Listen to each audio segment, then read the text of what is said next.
없이 그렇게 하면 바라는 그런 사람 되겠네.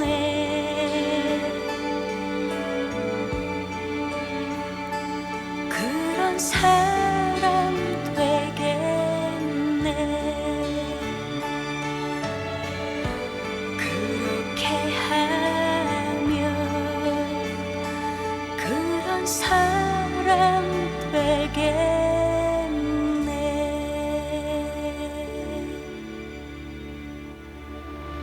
나는 누구인가? 내가 이 지상에 사는 목적이 무엇인가?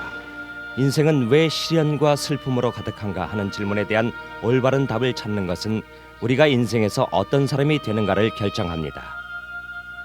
모세서 1장에서 주님께서는 위 질문들에 대한 답을 두 구절의 말씀을 통해 전해주셨습니다.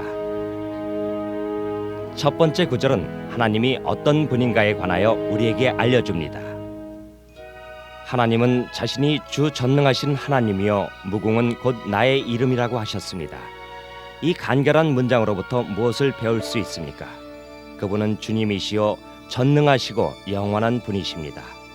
하나님은 누구이시며 어떤 분이신지 살펴봅시다. 우리 자신에 대해 많은 것을 알게 될 것입니다. 주님께서는 모세와 우리 모두에게 이렇게 말씀하십니다. 너는 내 아들이니라. 우리가 문자 그대로 하나님의 자녀임을 아는 것은 자신이 누구인지와 어떤 사람이 될 수 있는가를 아는 데 어떠한 도움을 줄까요? 주님은 먼저 그분을 바라볼 것을 명하셨습니다. 하나님을 아는 지식이 늘어감에 따라 우리가 이 지상에 온 목적과 우리 자신에 대하여 더 잘 이해하게 됩니다. 우리 자신을 이 작은 씨앗에 비유해 봅시다. 이 씨앗의 무게는 0.05g입니다. 과연 누가 씨앗만을 보고 이 씨앗이 무엇이 될지 알 수 있을까요? 우리가 아는 것이라고는 이 씨앗이 잡초나 관목이나 나무가 될 수 있다는 것뿐입니다. 이 씨앗은 지상에서 살아있는 것들 중 가장 거대한 세코이아 나무의 것입니다. 이 나무는 수명이 3,000년이고 높이가 90m 이상 됩니다. 이것이 0.05g의 무게를 가진 씨앗의 부모입니다. 자손이 어떤 사람이 될 것인가에 관해 알 수 있는 가장 확실한 방법은 그 부모에 관해 알아보는 것입니다. 우리는 하나님의 자녀입니다. 그분은 영원하시고 전능하시며 모든 것을 창조하셨습니다. 그분으로부터 우리는 신의 잠재력을 물려받았습니다.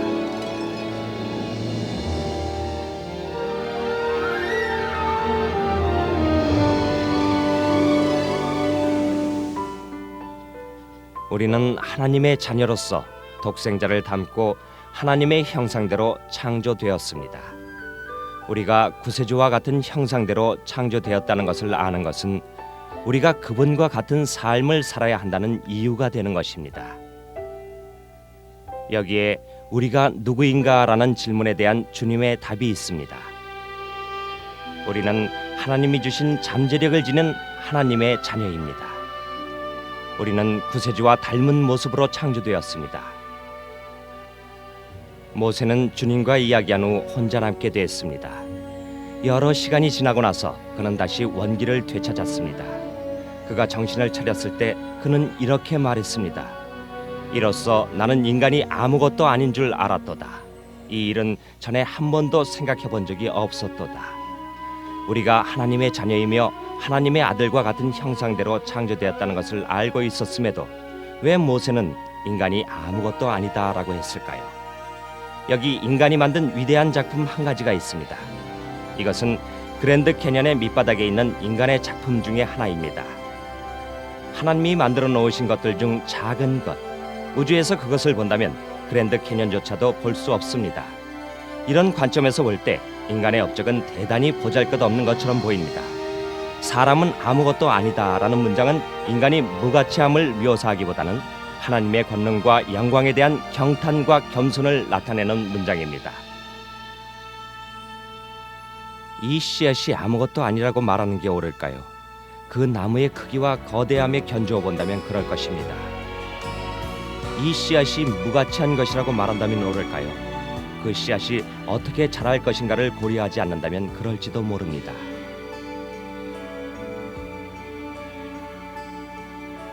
우리는 독생자의 형상대로 창조된 하나님의 아들과 딸들입니다. 이 믿음은 우리가 선택을 하고 삶을 이루어 나가며 우리가 가진 신의 잠재력을 발휘하게 하는데 원동력이 될 것입니다. 내가 누구인지 알게 된다면 나는 내가 될 수 있는 모든 것이 될 것입니다.